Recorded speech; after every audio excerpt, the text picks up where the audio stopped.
ტროტუარზე სასტუმროს მშენებლობა ლენტეხის ყოფილ მერს პატიმრობად დაუჯდა. გიაონიანს ხელბორკილები დღეს დაადეს. მერი, რომელიც გავლენებით სარგებლობდა, აღმოჩნდა, რომ საკუთარ უფლებამოსილებას ბოროტად იყენებდა და უკანონო მშენებლობას ახორციელებდა. ნებართვის გაცემის პროცესში გიაონიანმა და ნუგზარ ტულდიანმა ბოროტად გამოიყენეს სამსახურებრივი უფლებამოსილება და კანონმდებლობის შეუსაბამოდ სამშენებლო ნებართვები გასცეს.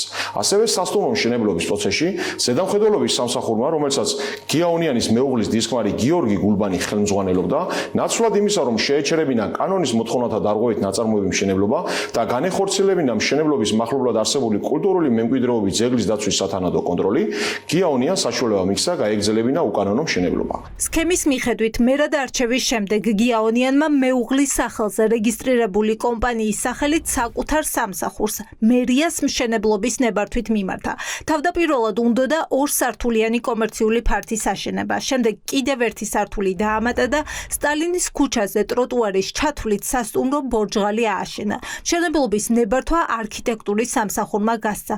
ზედამხედველობას კი დაკავებული მერის მეუღლის დისკმარი გიორგი გულბანი ხელმძღვანელობდა. იქ რამდენიმე კანონდარღვევა დაგხვდა მაშინ ამ სამშენებლო მოედანზე. ერთი ის რომ არ იყო აბრა, ასევე უსაფრთხოების ნორმები არ იყო დაცული, არ იყო შემოღობილი ეს ტერიტორია და ტროტუარზე იყვნენ გადმოსულები, ფაქტობრივად ტროტუარზე მიმდინარეობდა მშენებლობა. დაინტერესდით ზედამხედველობის სამსახურიც რატომ არ რეაგირებდა და აღარ გაგვიკვირდა, იმიტომ რომ ბატონი გულბანი, რომელიც ახლა დაკავებულია, მასთან ერთად მისი ქვისლი აღმოჩნდა და ფაქტობრივად დაგვიდასტურა, რომ ეს ლენტეხის სენსიტიური რეგიონია, აქ რომ ვინმე თუ რამეს ააშენებსო, როგორ ვიტყვითო და ვუთხარით, რომ იმიტომ ხომ არ ხუჭავთ თვალს, რომ თქვენ ნათესავები ხართ და ესე გვიპასუხა, რომ ეს პატარა ის არის და ყველა ერთმანეთის რაღაცა ვართო. აი ფაქტმა ტროტუარზე კანონდარღვევით მერის სასტუმროს მშენებლობაზე საგამოძიებო სტატია ჯერ კიდევ 2 წლის წინ გამოაქვეყნა, თუმცა გიაონიანი ამ დროს მერის თანამდებობას იკავებდა და ხელშეუხებელი იყო. როგორც წესი, ასეთი გამოძიების დროს თავს ჟურნალისტებს ესხმის ქართული ოცნება. ახლა კი თავად აღიარეს, რომ რეგიონს მართავდა კაცი, რომელიც სამსახურებრივ უფლებამოსილებას ბოროტად იყენებდა. აი ფაქტმა ჟურნალისტური გამოძიებისას ისიც გაარკვია, რომ გიაონიანს მერად მუშაობის დროს ბიზნეს საქმიანობა არ შეუწყვეტია და დაცვის კომპანიის სახელით მოლაპარაკებებს თავად აწარმოებდა.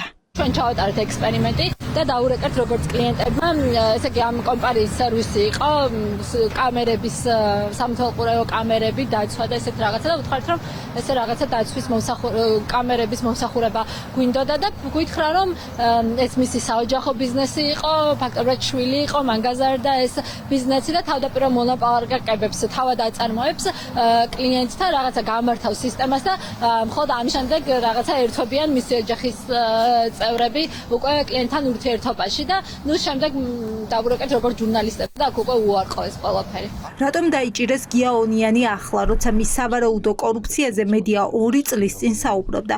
კორუფციის მკვლევარი ეჭვობს, რომ მიზეზი კობახიძე ღარიბაშვილის კლანს შორის დაპირისპირებაა. 2 წელია უკვე ეს ამბავი ვიცით და კობახიძემაც 2 წელია ეს ამბავი ვიცის, როგორც ჩანს ახლა დაჭირდა პოლიტიკური შურიძიებისთვის, ახლა ეს იყო ალბათ რაღაც ღარიბაშვილთან აფილირებული კადრი და რაღაცნაირად ამ პოლიტიკურ შურიძიებაში მოყვა, თორე ასეთი გამოძიებები და ასეთი ფაქტები არის თითქმის ყველა მერზე.